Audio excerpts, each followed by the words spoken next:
అవకాశం ఇచ్చినారు సార్, మాట్లాడమంటారా మీరు? ఇప్పుడు వారిని తీసుకున్న తర్వాత ముగ్గురు ఒకటేసారి చెప్పండి సార్. కైండ్ రిక్వెస్ట్ ప్రభుత్వానికి ఏంటంటే సార్, ఇవాళ సపరేట్గా బీసీ సబ్జెక్ట్ మీద సభ పెడతామని నిన్నటి నుంచి మీడియాలో చెప్పడం జరిగింది. అంతకుముందు గౌరవనీయులు ఉత్తమ్ కుమార్ రెడ్డి గారు కమిటీకి చైర్మన్గా ఉన్నారు కాబట్టి వారు కొంత డేటా బయట పెట్టడం జరిగింది సార్. అయితే మేము అనుకున్నది ఏంటంటే, ఉత్తమ్ కుమార్ రెడ్డి గారు డేటా బయట పెట్టారు. ఈరోజు అసెంబ్లీలో ఆ డేటాతోని ప్రభుత్వం ఏం చేయబోతుందనే ప్లాన్ ఆఫ్ యాక్షన్ ఇస్తామని అనుకున్నాం సార్. అయితే ఓన్లీ స్టేట్మెంట్ మొన్న ఉత్తమ్ కుమార్ రెడ్డి గారు ప్రెస్ మీట్లో చదివిందే మళ్ళీ ఇవాళ స్టేట్మెంట్ చదివేసి అయిపోయింది అని మమ అనిపించేస్తే, దీంతో ఏం చేయబోతా ఉన్నారు ఈ డేటాతోని? మీరు ఇదివరకు ఎలక్షన్లో ప్రతిపాదించినట్టుగా, ఎలక్షన్లో వాగ్దానం చేసినట్టుగా బీసీలకు రిజర్వేషన్లు ఇచ్చి ఎన్నికలకు వెళ్తారా, లేకపోతే విద్యా ఉపాధి ఉద్యోగ అవకాశాల్లో ఈ రిజర్వేషన్లు అమలు చేస్తారా? ఇందులో వచ్చినటువంటి జనాభాలో సపరేట్గా ఓసీ బీసీలో ఉండేటటువంటి ముస్లిమ్స్ని సపరేట్గా చేసి సంఖ్య తక్కువ చేసి చూపించడం జరుగుతుంది అధ్యక్ష. సో వీళ్ళు ప్లాన్ చేసేటప్పుడు ఏం చేస్తారని ఒక ప్లాన్ ఆఫ్ యాక్షన్ చెప్తారని చెప్పి అనుకున్నాం. రెండోది అధ్యక్ష, తమరు మాట్లాడుతూ అసలు ఇంతవరకు అథెంటిక్ డేటా లేనే లేదని అన్నారు. ఒకటి, జనాభా లెక్కల డేటా ఉందండి. జనాభా లెక్కల డేటా 2011లో చేసిన దాని ప్రకారం తెలంగాణ జనాభా 3,50,00,000.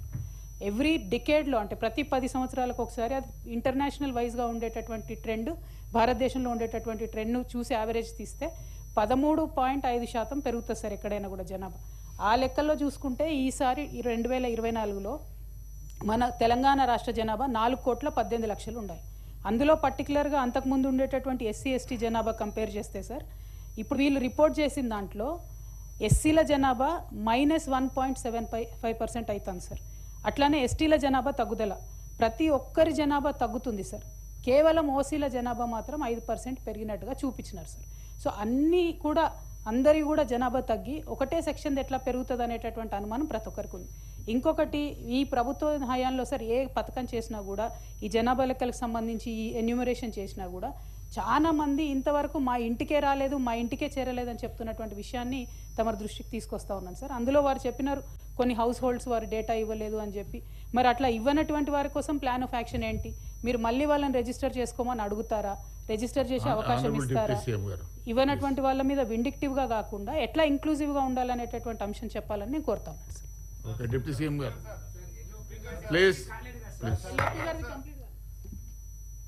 మీ క్లారిఫికేషన్స్ జవాబు చెప్పండి. అధ్యక్ష, గౌరవ సభ్యురాలు చెప్పినటువంటి అంశం, ప్రకటించినటువంటి ఈ స్టాటిస్టిక్స్ పైన ప్రభుత్వం ఏం ఆలోచన చేయబోతుంది? డెఫినెట్గా ఈ ప్రభుత్వం ఈ స్టాటిస్టిక్స్ పైన భవిష్యత్తులో ఈ రాష్ట్ర వనరుల్ని, సంపదని ఈ సంఖ్యకు అనుగుణంగా కావాల్సిన విధంగా ప్రణాళికలు తయారు చేసి వారి అభివృద్ధి కోసం చేయటం కోసమే దీన్ని మొదలుపెట్టింది.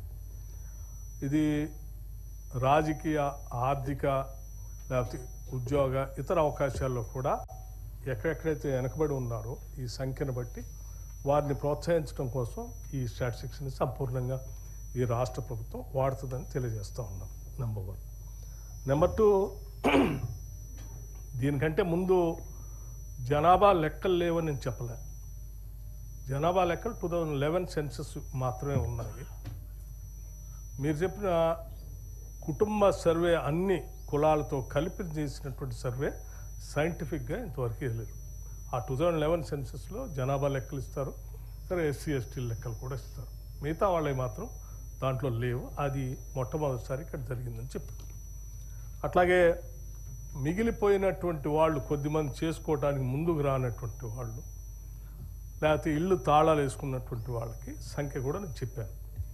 వాళ్ళు పదే ప్రయత్నం చేసినా కొద్దిమంది ఏం ఆసక్తి చూపించలేదు, మాకు అవసరం లేదన్నారు. సరే, ఇప్పటికి కూడా వాళ్ళు మేము ఆసక్తి చూపించుకుంటాం, చేసుకుంటామంటే డెఫినెట్గా వాళ్ళు they can come and they can give their information also.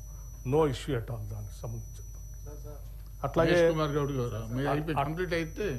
అట్లాగే మిగతా సభ్యులు చెప్పింది కూడా మీరు ప్లానింగ్ డిపార్ట్మెంట్లో కొంత సమాచారాన్ని పెట్టి మీరే పొందుపరిచారు వెబ్సైట్లో. అంటే ఇప్పటివరకు ఇటువంటి క్యాలిక్యులేటెడ్ సిస్టమేటిక్ సైంటిఫిక్ సర్వే ఏది లేదు అధ్యక్ష. అందుబాటులో ఏది ఉంటే అదే ఊహించుకొని అందులో పొందుపరుచుకొని చేయటం తప్ప.